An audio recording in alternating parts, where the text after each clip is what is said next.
Hello everyone, एक बार फिर से आप सभी का हार्दिक स्वागत है मेरे इस YouTube channel sky music education पर, जहां पर मैं चर्चा कर रहा हूं म्यूजिक के विषय पर। हो 12th क्लास का एग्ज़ाम होने वाला है म्यूज़िक का 4 तारीख को। उसी के ऊपर मैं अब टॉपिक डाल रहा हूँ। तो आज जिस टॉपिक का आपको बेसब्री से इंतज़ार था, जो बहुत ज़रूरी है और मैं भी सोच रहा था कि मैं डालूँगा और टाइम के चलते मैं नहीं डाल पाया, लेकिन आज मैं वो टॉपिक लेकर आ गया हूँ जो कि है राग परिचय। जो 100% आता ही आता है आपको, ठीक है। वो आपको 2 से 4 नंबर आराम से दिलवाता है, 4 नंबर दिलवा देगा वो, क्योंकि दो प्रश्न एक एक नंबर के आ जाएंगे और एक प्रश्न आपका 2 नंबर का आ जाएगा। तो आपके जो सिलेबस में राग हैं उन रागों को मैं लेकर आया। तो सबसे पहले जो मैं राग लेकर आया हूँ वो है राग भीम पलासी, ठीक है। उसका शास्त्रीय परिचय, मतलब उसकी जो हमने राग परिचय हमने उसका देना है, ठीक है जी। तो सबसे पहले अब इसको जानने के लिए क्या है, क्या क्या चाहिए होता है इसके अंदर हमें, तो वो सब हम देख लेते हैं। थोड़ा सा इसको मैं स्क्रॉल डाउन करता हूँ। तो इसके अंदर हमको चाहिए होता है थाट, चाहिए होता है जो कि थाट, आरोह, अवरोह चाहिए होता है। फिर इसमें पकड़ चाहिए होती है, स्वर, वर्जित स्वर, जाति क्या है, वादी स्वर क्या है इसका, संवादी स्वर क्या है, अंग क्या है, न्यास के स्वर क्या हैं, गायन समय क्या है इसका, प्रकृति क्या है, संप्राकृतिक राग क्या है, इसकी विशेषता क्या है। तो ये प्रश्न ऐसा होता है जिसके अंदर हमको उसकी पूरी डिटेल देनी पड़ती है कि राग भीम प्लासी की डिटेल क्या है, ये कौन से थाट से जन्म लिया इसने, इसमें वादी स्वर क्या है, कौन कौन से स्वर नहीं लगते, कौन से लगते हैं, कब लगते हैं, कैसे लगते हैं, वर्जित कौन से हैं, कितने स्वरों का राग है, इसकी जाति क्या है। तो वही सब मैं आपको बताने वाला हूँ। तो बहुत जल्दी मैं ख़त्म कर दूंगा। तो अभी देखो, सबसे पहले हम पढ़ लेते हैं, एक दोहा पढ़ लेते हैं। इस दोहे से क्या होता है, इस दोहे के अंदर ही जानकारी होती है मोस्टली, कि आपको पता चल जाएगा कि थोड़ा बहुत। तो इस दोहे को पढ़ेंगे, याद कर सको तो अच्छी बात है, कर लेना। लिख दोगे तो इम्प्रेशन काफ़ी अच्छा बनेगा। तो सबसे पहले इस दोहे को हम पढ़ेंगे। इसमें लिखा हुआ जब काफ़ी के मेल में, काफ़ी, ठीक है, मेल का मतलब होता है थाट, ठीक है। तो ध्यान करो, जब काफ़ी के मेल में, तो काफ़ी इसका थाट हो गया। चढ़ते रे धा को त्याग, चढ़ते का मतलब होता है यहाँ पर आरोह, ठीक है। तो आरोह में रे और धा नहीं लगता, इसका मतलब ये हुआ। गानी कोमल, कोमल स्वर ज्ञान गानी है, बाकी स्वर सभी क्या हो गए, शुद्ध हो गए। संवाद मासा, जैसे कि हम जब तानपुरा मिलाते हैं तो इसमें सापा का संवाद होता है, सानी का संवाद होता है और सामा का संवाद भी होता है। वैसे ही गायकी में भी देखो, सा और माँ का संवाद जो बता रहे हैं, माँ सा का संवाद बता रहे हैं, और भीम पलासी जो राग वो कहला रहा है, ठीक है। एक बार हम फिर से इसको पढ़ रहे हैं बहुत आराम से। जब काफ़ी के मेल में चढ़ते रे को त्याग, गानी कोमल संवाद मासा, भीम पलासी राग। क्लियर जी। अब हम आगे पढ़ेंगे। देखो, इसमें से बहुत सारी चीज़ें आपको समझ में आ जाएगी। अभी जैसे मैं स्क्रॉल डाउन करूँगा तो बहुत आसानी से आपको समझ में आ जाएगा। देखिए, सबसे पहले हम बात करें थाट की। भीम पलासी राग काफ़ी थाट से लिया गया है, मतलब यही मैं आपको बता रहा था, उसके अंदर लिखा हुआ था, ठीक है। तो यहाँ पर आप पूरा भी लिख सकते हो, भीम पलासी राग काफ़ी थाट से जन्य राग है, या फिर आप सिर्फ सिंपल भी लिख सकते हो, थाट काफ़ी, ये भी आपको पूरे नंबर देगा। थाट काफ़ी, थाट काफ़ी, थाट काफ़ी, याद रखना, ठीक है। ये मैंने पूरा एक्सप्लेन किया है, तो आने वाली वीडियो में शॉर्टकट भी चलने वाला हूँ ताकि आपको आसानी रहे, ठीक है। अभी आरोह अवरोह है, इससे पहले हम थोड़ा सा नीचे जाके देखते हैं, उसके बाद आपको आरोह अवरोह करना बहुत ही आसान हो जाएगा। तो हम पहले चलते हैं, देखो इसके अंदर स्वर के अंदर चलते हैं हम। इस राग में गा और नी कोमल स्वर हैं, ठीक है। गा और नी के आप नीचे देख रहे हो, एक डैश लगा हुआ है, तो ये स्वर कोमल है। बाकी अन्य स्वर आप शुद्ध शुद्ध देखोगे। देखो यहाँ पर देखो, नी कोमल है, क्योंकि नी कोमल है, गा कोमल है, नी कोमल है, नी गा, नी गा, गा गा, ये सब कोमल स्वर है। बाकी स्वर सभी शुद्ध हैं। अब वर्जित स्वर हम इसको देख लेते हैं। वर्जित स्वर में क्या बता रहा है, वर्जित स्वर क्या है। तो वर्जित स्वर इस राग के आरोह में रे और धा वर्जित है, मतलब नहीं लगता।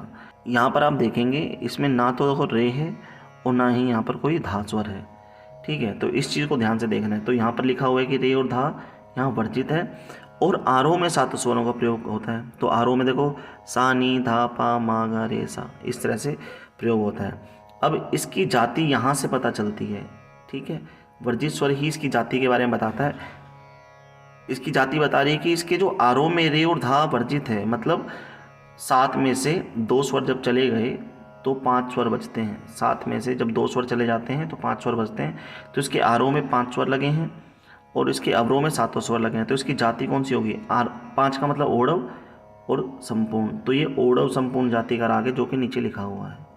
ओढ़व संपूर्ण जाति, ओढ़व 5 का मतलब होता है ओढ़व जिसके आरोह में 5 स्वर लगे, और संपूर्ण का मतलब होता है 7 स्वर जिसके अवरोह में 7 स्वर लग रहे हैं, मतलब आरोह अवरोह। क्लियर? तो ये हमारी जाति होगी। अब हम आरोह के बारे में पढ़ते हैं। अब देखो काफ़ी आसान हो जाएगा आरोह। सबसे पहले हमें ध्यान देना है कि इसकी जो शुरुआत है वो मंद्र सप्तक के नी से होती है। लेकिन नी कौन सा है? नी हमारा है कोमल, और जो है मंद्र सप्तक का नी। ठीक है, तो मंद्र सप्तक के नी से इसकी शुरुआत हो रही है। उसके बाद हम ले रहे हैं सा। ठीक है, हम जैसे आरोह लेंगे, असेंडिंग लेंगे, सारे गामा पादा नी सा। तो अब ये सीखें कैसे? इसको सीख लो पहले आप बहुत आसान तरीके से।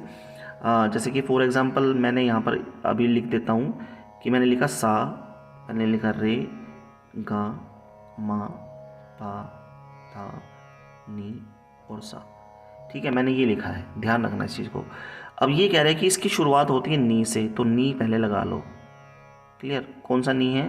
ये कोमल नी है, इसमें कोमल गा लगता है और कोमल नी यहाँ पर लग रहा है, मतलब कोमल गा लगता है। हमें एक बार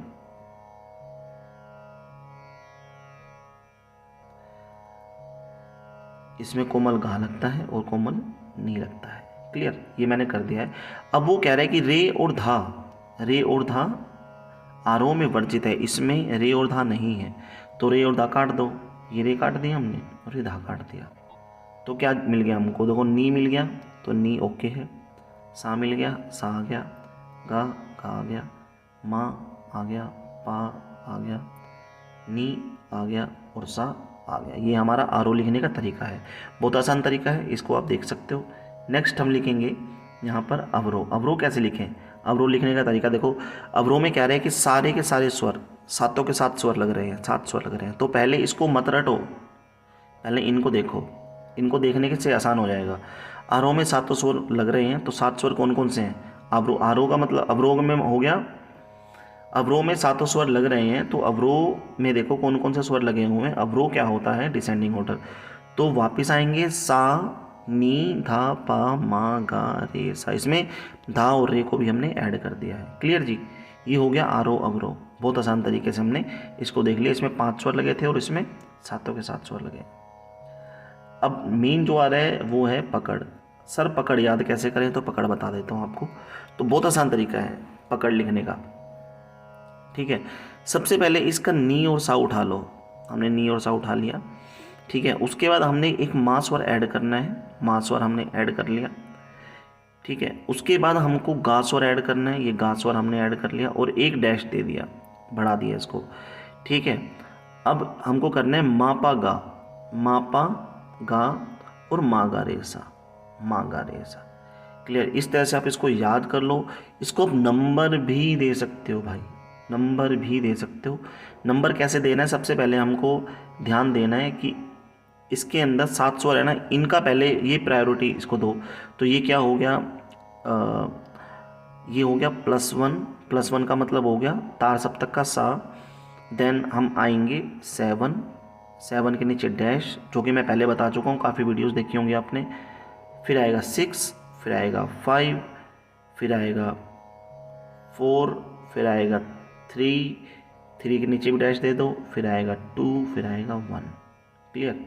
या फिर अगर हम डैश ना भी दें तब भी इसको हम अच्छे से समझ सकते हैं। डैश ना दें तो देखो सिंपल सी बात है, +1 का मतलब हो गया सा, 7 का मतलब हो गया नी, 6, 5, 4, 3, 2, 1।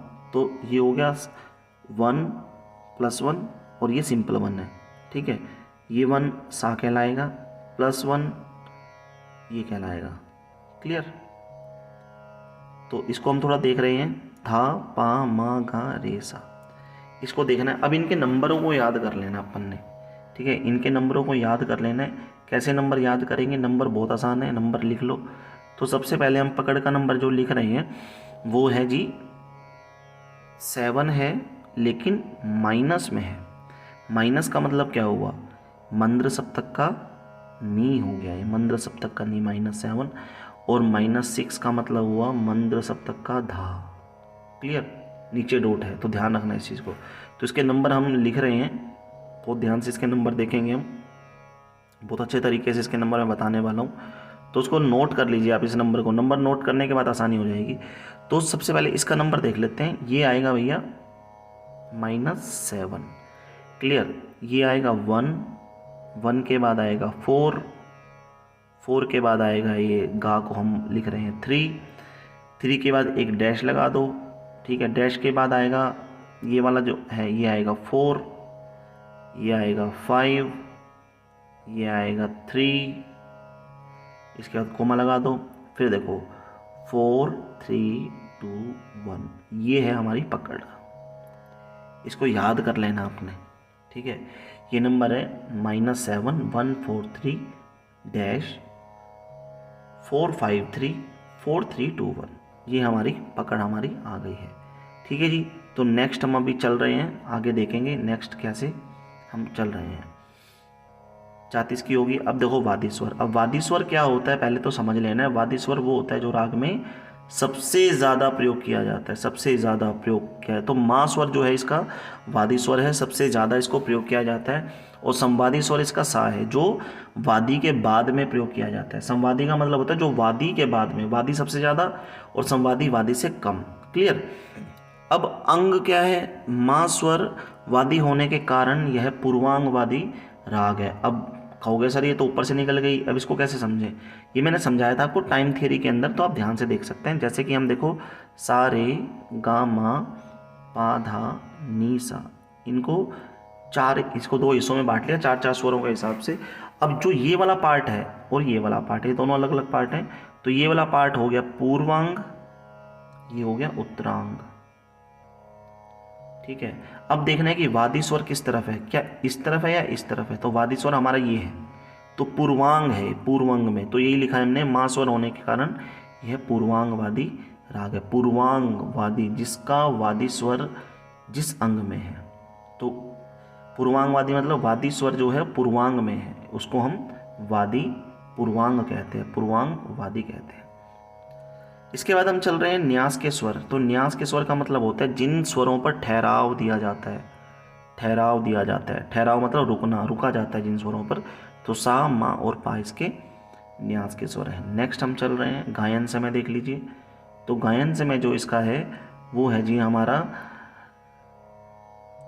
दिन का तृतीय पहर। जैसा कि मैंने आपको बताया था कि गा और नी जब कोमल लगता है, टाइम थियरी के अंदर देखना, तो गा और नी जब कोमल लगता है तो वो कब कहलाता है, उसका गाने का समय हो जाता है तृतीय पहर। मतलब यह है दिन का तृतीय पहर का मतलब हो गया कि पहला पहर हो गया 4 से 7, ठीक है, फिर 7 से 10 और फिर हो गया 10 से 1। तो ये 10 से 1 बजे वाला समय है, वो इसका कहलाएगा समय दिन का तृतीय पहर।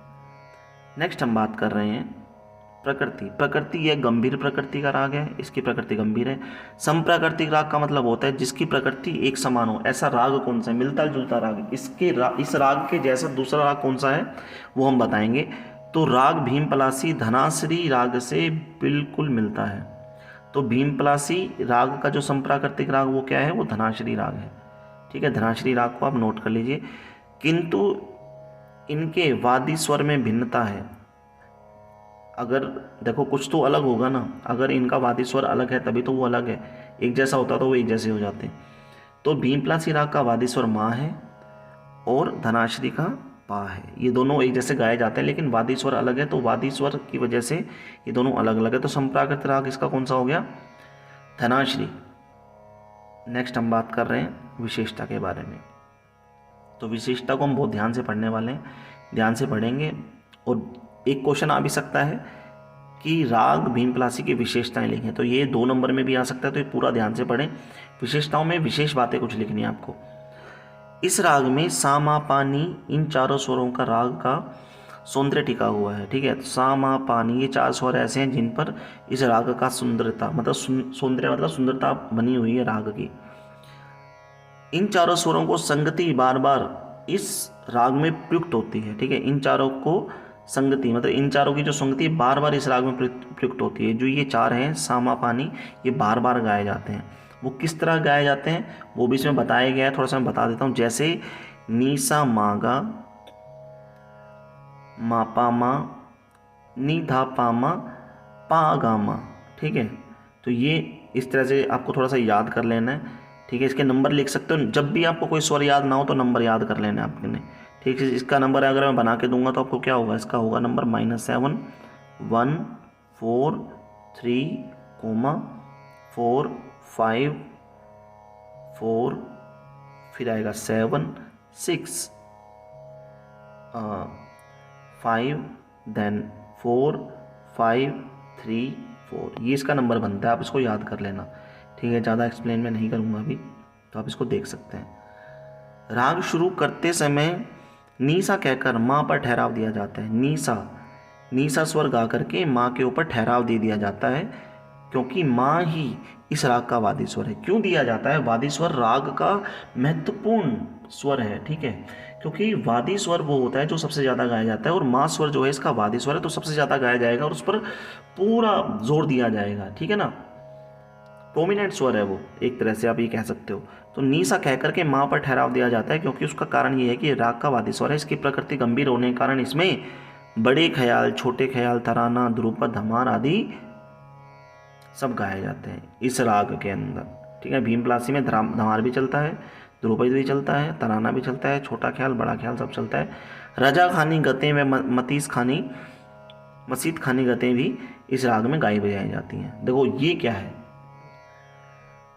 रजा खानी जो गत है और मसीत खानी जो गत है, ये सितार पर बजाई जाती है, ठीक है। तो मैंने गाने का नाम ले दिया, वो गाना नहीं है, सिर्फ बजाना होता है। रजा खानी गतें व मसीत खानी गतें जो हैं वो सितार पर बजती है, तो इसलिए उसको गाया नहीं जाता, बजाया जाता है। मैंने अभी बोल दिया था कि गाया बजाया जाता है, ऐसा नहीं है।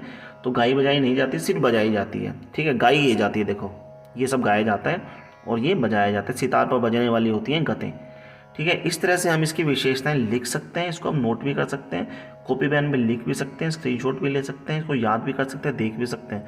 ये आपको आराम से 4 नंबर आपको दिलवा सकता है। मैं आपको धीरे धीरे करके सारे एक्सप्लेन करूँगा। तो थैंक यू सो मच, आप मेरे इस चैनल से जुड़ गए हैं और जुड़े रहिए, ठीक है। और इसको लाइक कीजिए, सब्सक्राइब कीजिए चैनल को। Thank you so much. आज मैंने आपको समझाया राग भीमपलासी का शास्त्रीय परिचय। Thank you.